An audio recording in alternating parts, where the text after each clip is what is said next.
I used to believe that if you gave enough, eventually someone would notice, that love was just patience with better timing.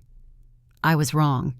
The day my parents told me to pack my things and leave the house, I paid for the light in the living room was too bright. Mid-afternoon. Colorado sun pouring through windows I had personally cleaned that morning. Dust floating in the air like nothing bad could happen in a room that warm. My father sat on the couch, hands folded, eyes fixed on the muted television. My mother stood near the kitchen island, one hand wrapped tightly around her coffee mug, the other pressing into her wrist like she needed to anchor herself to something solid. She didn't look at me when she spoke. "Lauren," she said softly, almost kindly, "you should stay somewhere else for a while." I laughed.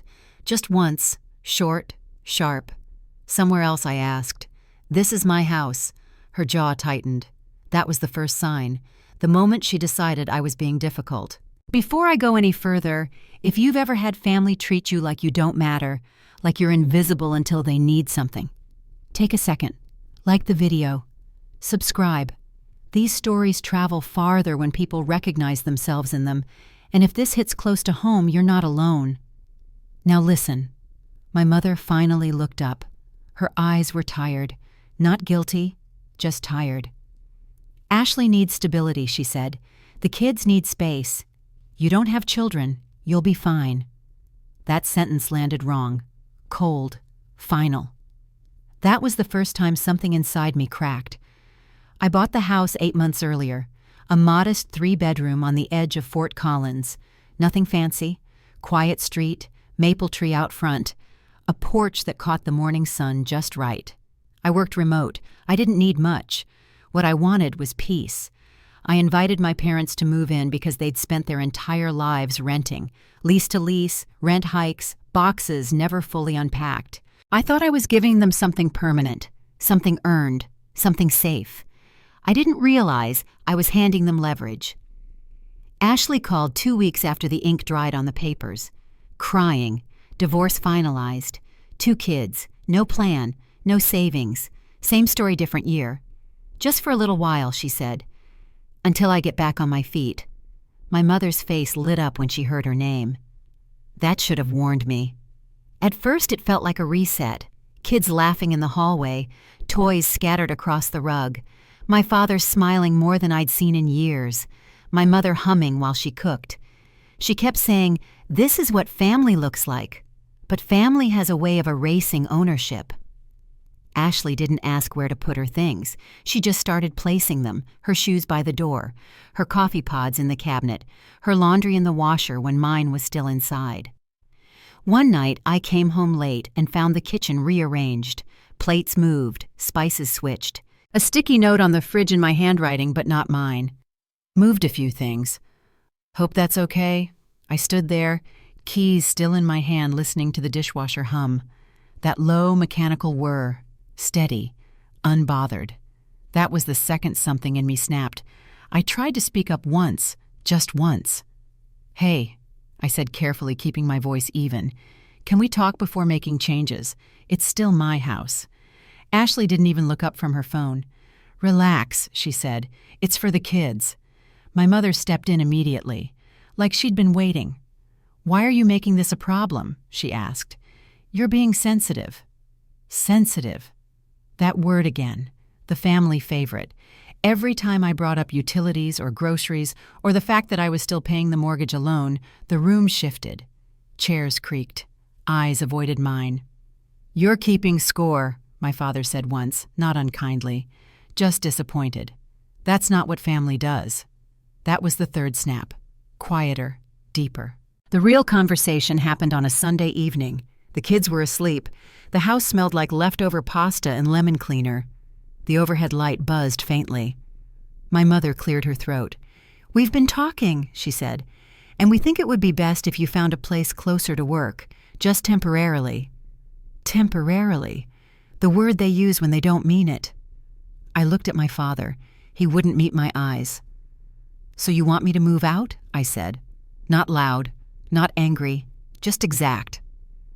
My mother nodded. "You're independent," she said. "Ashley needs this more." There it was. The math had been done. I was the variable they could remove. I didn't argue. That surprised them. I went to my room, folded my clothes slowly, each movement deliberate. I listened to the house around me, the familiar creak in the hallway, the soft click of Ashley's phone through the wall, the low murmur of my parents' voices already comfortable in the decision. When I came back out with my suitcase, my mother frowned. "You don't have to be dramatic," she said. I almost laughed. Almost. That night I lay on my bed staring at the ceiling fan, counting rotations. I realized something simple and brutal. They didn't take my house. I gave them permission. The next morning, my mother stood in the doorway as I grabbed my laptop bag. "You're overreacting," she said, arms crossed. "We're family." I looked at her then. Really looked. "I bought this house," I said. "I pay for this house." She exhaled sharply. "And now you're making it about money." That was her final sentence, the one that sealed everything. Because in that moment I understood. In this family, love was infinite for everyone but me. I didn't always know I was the easy one to move. As a kid, I thought families just worked this way. Someone shined. Someone steadied the ground underneath. Ashley was the shine. I was the floor. We grew up in a narrow house with beige walls and a clock that ticked too loud at night. Ashley's laugh carried. Mine stayed inside. At dinner, she talked with her hands. I waited until there was space. There usually wasn't. My mother loved stories about potential. Ashley had it. I had responsibility. When Ashley forgot her homework, my mother rushed it to school. When I forgot mine, she said, "You'll remember next time." And I did. I always did. At 12, Ashley cried because she didn't like her piano teacher. They let her quit. At 12, I asked to stop swimming because my shoulders hurt. My father said, "Finish the season." That was the first lesson. Endurance is not rewarded. It's expected. In high school, Ashley's room was a collage of posters and mirrors. Mine was neat. Empty walls, desk by the window. I studied at night with a lamp pulled close, the rest of the room dark. The house quiet except for the television laughter bleeding in from the living room. "You're so mature," my mother liked to say. It sounded like praise. It wasn't. When Ashley got her first car, it was a surprise. Red, used but polished. Balloons tied to the side mirror. My parents stood in the driveway, smiling like they'd pulled off a magic trick. When it was my turn, my father handed me a folder. "Here's the loan paperwork," he said. "You'll appreciate it more this way." I nodded. I always nodded. College followed the same pattern. Ashley dropped out after 2 semesters, said she needed to find herself. My parents spoke about it like it was a brave journey. They lowered their voices when they said her name. I stayed, took extra classes, worked weekends. When tuition was due, I figured it out. When Ashley's rent was late, my mother called. "Could you help just this once?" It was never once. I sent money I couldn't afford, ate noodles, skipped trips, told myself it was temporary, told myself this is what family does. Every time I visited home, Ashley had a new plan, a new dream, a new excuse. The house filled with her voice, her needs, her chaos. My accomplishments were mentioned like footnotes. "Oh, Lauren's job is going fine," my mother would say, already turning back to Ashley. "She's always been good with that stuff." That stuff, my life reduced to a category. When I landed my first real promotion, I called my parents from the parking lot. Sat in my car, hands shaking slightly on the steering wheel. "That's great, honey," my mother said. "Hey, can you send Ashley a little something? She's having a rough month." That was the 4th snap, small, precise. I felt it but didn't stop. By my late 20s, I stopped asking for anything. I learned the rhythm. Give before being asked. Don't make waves. Don't expect balance. Balance was for other families. That's how they learned I would bend. So when Ashley moved into my house and began taking up space, no one questioned it. It felt familiar, natural, like muscle memory. When she moved her kids' art supplies onto my desk, my mother smiled. "You don't really use that space," she said. "I worked there every day." When Ashley replaced my curtains with brighter ones, my father shrugged. "The house needed light," he said. It already had light, just not the kind they wanted. I started shrinking, literally. My things migrated into my bedroom. My mornings began earlier so I could leave before the noise. My nights stretched later so I could return after everyone was asleep. I became a guest in my own life. One evening, I came home to find my childhood photo album on the coffee table, open, bent at the spine, Ashley's kids flipping through it, crayons scattered nearby. "Careful," I said instinctively. Ashley rolled her eyes. "They're just pictures." They weren't just pictures. They were proof I existed. My mother appeared behind, her arms folded.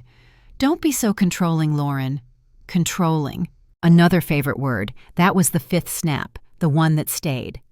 After that, I stopped explaining. I stopped justifying. I watched instead.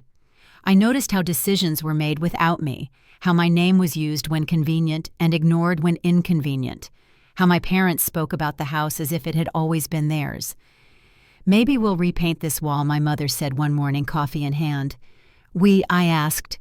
She looked surprised. "Well, yes, we live here." That night, lying awake, I realized something that made my chest go cold. They didn't see me as generous. They saw me as available.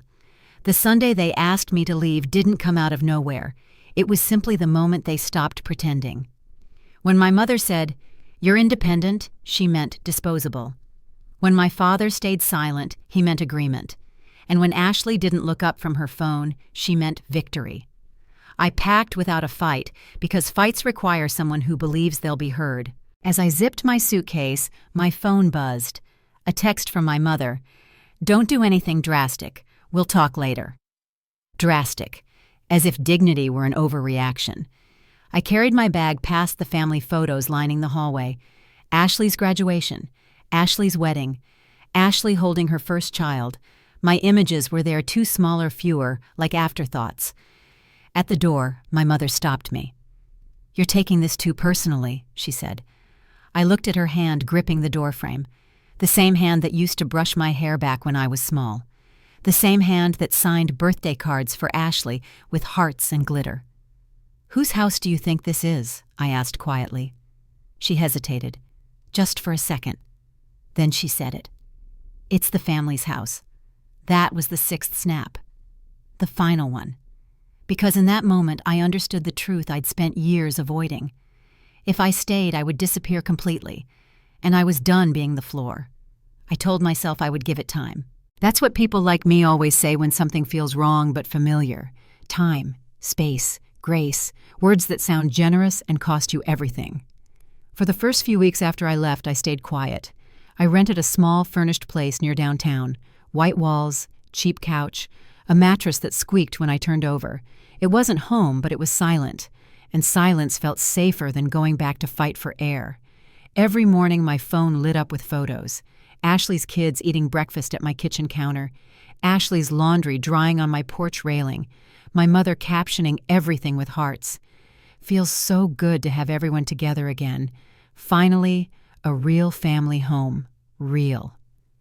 That word sat in my chest like a stone. I drove past the house once, didn't stop, just slowed down at the corner. The maple tree out front had started shedding leaves. I noticed new planters by the steps. Bright ceramic. Not my taste. Ashley had been busy. Inside, the takeover was efficient. Surgical. The guest room became a playroom. My office, my actual workspace, turned into what my mother called a creative corner. Construction paper taped to the walls, glue sticks rolling across my desk, my chair replaced with a beanbag that smelled like juice and crackers. When I mentioned it, my mother laughed. "You work on a laptop. You can do that anywhere. Anywhere." Another word they loved. Ashley stopped asking permission altogether. She rearranged furniture midweek, painted accents on weekends, mint green in the hallway, pale yellow in the living room, colors chosen for cheer, for kids, for her. One night I came by to grab some files I'd left behind. The house felt louder than I remembered. Cartoons blaring, someone bouncing a ball against the wall, the floor sticky under my shoes. Ashley was on the couch, scrolling through her phone feed, up on the coffee table I bought. "Oh," she said, not looking up. "Did you need something? Need? Not welcome, not come in." I went straight to my old office. The door stuck. Someone had painted over the latch. I had to push harder than I should have. My bookshelf was gone, not moved, gone. In its place stood a play tent with glittery stars stitched into the fabric. Inside, a pile of stuffed animals. I stood there longer than necessary, hands curled into fists, listening to my own breathing. When I asked where my books were, Ashley shrugged. The garage. The kids needed space. I nodded. I don't know why. Habit, maybe. Survival. That was the moment I understood something important. This wasn't chaos. This was a system. My parents didn't see boundaries being crossed. They saw problems being solved. Ashley needed room. The kids needed color. And I was flexible, adjustable, removable. Whenever I tried to speak up, the language shifted. It always did.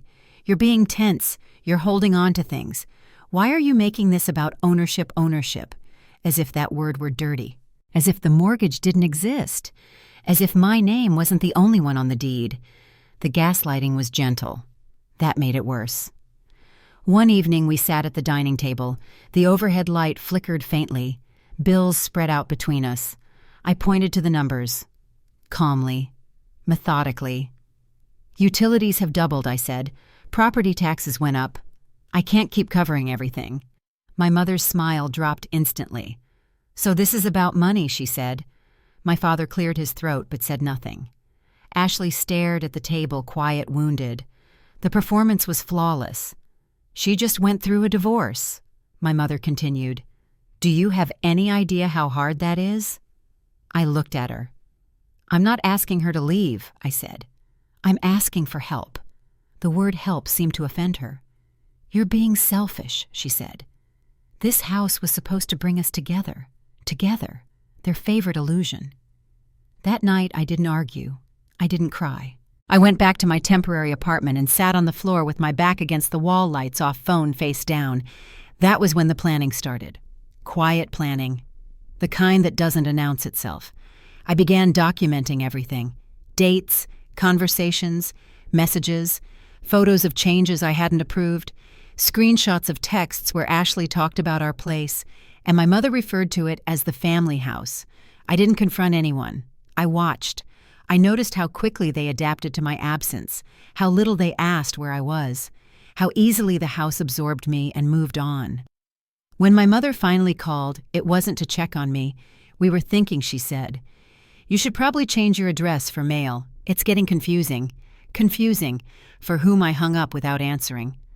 The final straw came on a Tuesday afternoon, middle of the week, no warning. Ashley decided to paint the hallway. I walked into the sound of music blasting, paint cans open on the floor, drops splattered across the tiles. She was wearing one of my old t-shirt sleeves rolled up, hair tied messily. It feels happier this way, she said when I asked why she didn't tell me. My mother appeared behind her like a shadow. She's right, she said. It's just paint. Just paint. Just walls. Just space. Just me. I stood there holding a grocery bag that was cutting into my palm. I felt nothing at first, then a slow, deliberate calm. That night, I booked an appointment with a lawyer. Downtown office, glass walls, quiet hum of the city below, the kind of place where people spoke carefully because words mattered there. I slid the folder across the desk. Deed, mortgage statements, tax records, every document with my name printed clearly at the top. She flipped through them without expression. Legally, she said, finally, you're the sole owner. The room felt lighter, not vindicating, just factual. No one can remove you, she added. And no one has the right to make changes without your consent. Consent. That word felt foreign, dangerous, freeing. I walked out into the afternoon sun and sat in my car for a long time without starting the engine. I didn't feel angry. I felt awake. 2 days later, my parents left for a week-long trip with Ashley and the kids. Florida, beaches, photos and group chats I had muted. The house sat empty for the first time in months. I walked through it slowly, the mint green walls, the plastic table, the missing bookshelf, the place where my life had been overwritten. I didn't touch anything. I didn't clean. I didn't cry. The next morning, I met an appraiser. Clipboard, neutral voice, detached eyes. Good bones, he said. Solid investment. By the afternoon, the house was listed. When I signed the paperwork, my hand didn't shake. I wasn't destroying anything. I was reclaiming the last piece of myself they hadn't managed to erase. And for the first time in a very long time, I didn't feel guilty about it. The house went live on a Thursday, no announcement, no warning, just a listing quietly placed into the world, like a truth that no longer asked permission to exist. I didn't tell anyone, not my parents, not Ashley. Silence had become my most accurate language. The first showing was the next morning. I arrived early, unlocked the door, and stood in the empty living room while the air settled. Without people, the house felt different, honest. The mint green walls no longer looked cheerful. They looked borrowed, temporary, like a bad decision someone else would soon inherit. The realtor walked in with her clipboard and a practiced smile. "Beautiful light," she said. I nodded. She didn't ask why the house looked half lived in and half abandoned. People in real estate know better than to ask questions they don't want answered. By the end of the day, there were 3 offers. One stood out. Ethan Parker, 39, environmental engineer, recently transferred to Fort Collins. No contingencies, clean financing, calm handwriting. We met 2 days later. He was polite in a way that didn't perform. Quiet eyes, steady voice. When he walked through the house, he didn't comment on the paint or the toys or the mismatched furniture. He paused in the living room near the window that overlooked the maple tree. "This feels like a place that mattered to someone," he said. That sentence hit harder than anything my family had said in months. We shook hands. Brief, professional. "I'll take care of it," he added. Not dramatic, just factual. So would I. The paperwork moved fast, faster than I expected, faster than they ever thought possible. On Monday afternoon, I sat in the same lawyer's office where I'd first learned the word consent could apply to me. The pen felt heavier this time, not because I was unsure, but because I understood the weight of what I was ending. When I signed, I didn't look away. The ink dried quickly, like it had been waiting. I left the building and didn't check my phone until I was back in my car. 37 unread messages in the family group chat, photos, emojis, plans for dinners they assumed I'd attend. I typed one sentence, "Ownership transfer completed." Then I muted the thread and drove away. They came back on Sunday. I wasn't there, but I could picture it clearly. Ashley always rushed ahead, the kids tumbling out of the car, my parents following with that tired, satisfied look people get after vacations they think reset everything.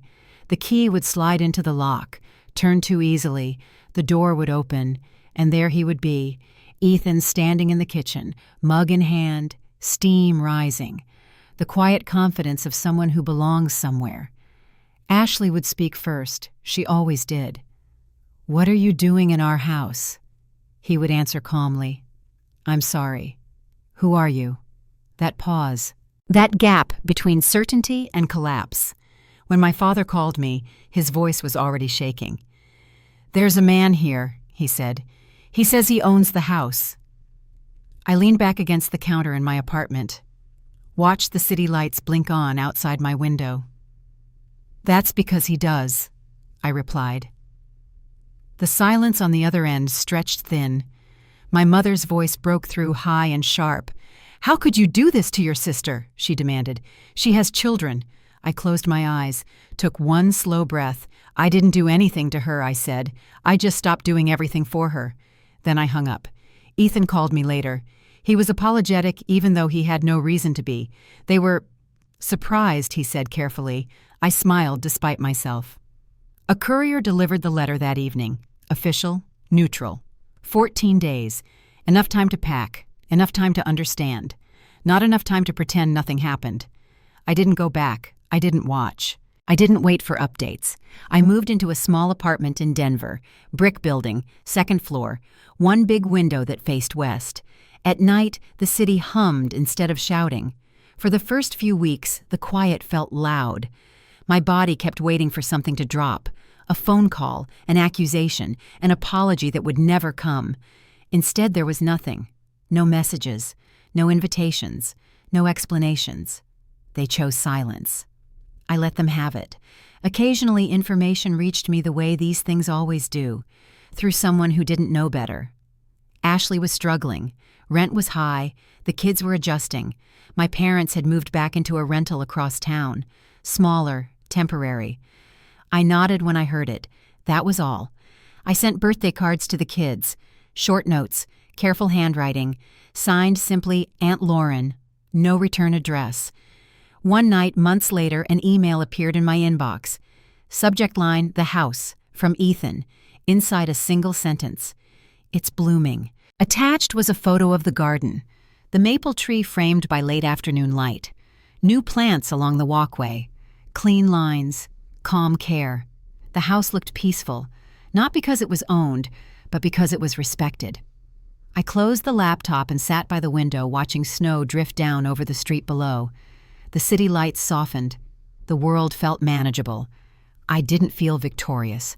I didn't feel cruel. I felt finished. Finished disappearing. Finished explaining. Finished confusing sacrifice with love. They might still tell the story differently. They probably will. But this is the truth. I didn't betray my family. I finally stopped betraying myself. Peace didn't arrive all at once. It came in fragments, in pauses, in the absence of things I used to brace for. The first sign was sleep, real sleep. Not the kind where your body shuts down from exhaustion, but the kind where your shoulders loosen without permission. Where you don't wake up rehearsing conversations that will never happen. In Denver, my apartment stayed quiet even in the mornings. No cartoons, no slammed cabinets, no footsteps that didn't belong to me. The radiator clicked softly when the temperature dropped. I learned its rhythm. It felt like learning a new language, one that didn't demand anything back. I stopped checking my phone before bed, stopped scanning notifications for emotional landmines. Silence became predictable, and predictability, I learned, can be kind. Work slowed into something sustainable. I chose projects instead of accepting everything out of habit. I took long walks after lunch, not to think, just to move. The city didn't ask who I was related to or what I owed. It let me exist without explanation. That was new. Holidays passed without invitations. At first that stung, not sharply, more like a dull pressure behind the ribs, the kind you notice only when you're still. I spent Thanksgiving alone with a takeout container and a movie I didn't finish. Christmas with a friend who didn't ask questions and didn't need answers. I realized something uncomfortable and freeing. I wasn't missed. I had been used. That truth didn't break me the way I thought it would. It clarified things. It made the past line up neatly, like evidence finally sorted. My parents never apologized. Not directly, not indirectly. There were no long messages, no late-night calls. When they spoke of me to others, I heard they used words like misunderstanding and overreaction. They said I'd changed, that success had made me cold. Maybe it had. Or maybe I just stopped being warm to people who kept me frozen. Ashley lost her job 2 months after the move. A mutual acquaintance mentioned it casually over coffee, unaware they were stepping into a closed room. I listened without reacting. The way you listen to weather updates about a city you no longer live in. I didn't reach out. I didn't offer help. I didn't feel proud or cruel. I felt done. There's a difference. Sometimes I wondered if I should have handled it differently. Explained more. Warned them. Given them time to adjust. But every version of that thought ended the same way, with me shrinking to make room for their comfort. I'd done that my whole life.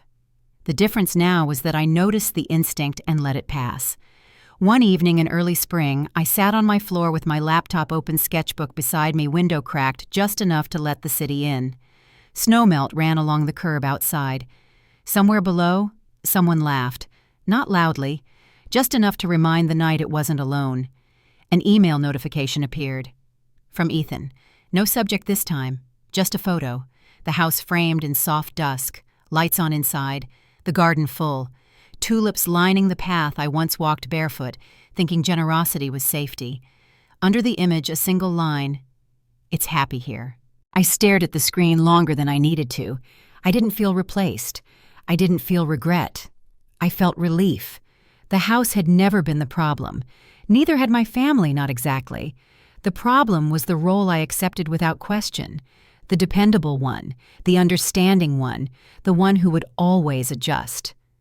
I closed the laptop and leaned back against the couch. The heater clicked on. The room warmed slowly, deliberately. For the first time, I understood that boundaries aren't walls, they're doors, and choosing when to close them doesn't make you cruel. It makes you conscious. I still send birthday cards to the kids, short notes, no promises, no apologies written between the lines, just steady, honest affection, the kind that doesn't cost you your footing. I don't sign them with my last name, just Lauren. Sometimes people ask if I regret it, if selling the house was too far, if cutting contact was extreme. I tell them the truth. I regret how long it took me to choose myself, because peace isn't loud, it doesn't announce victories or demand witnesses. It shows up quietly when you finally stop negotiating your worth. It sounds like this: a city humming outside your window, a phone that doesn't ring, a life that no longer asks you to disappear so others can feel whole. I didn't destroy my family. I simply stepped out of the role they needed me to play. And for the first time in my life, that was enough.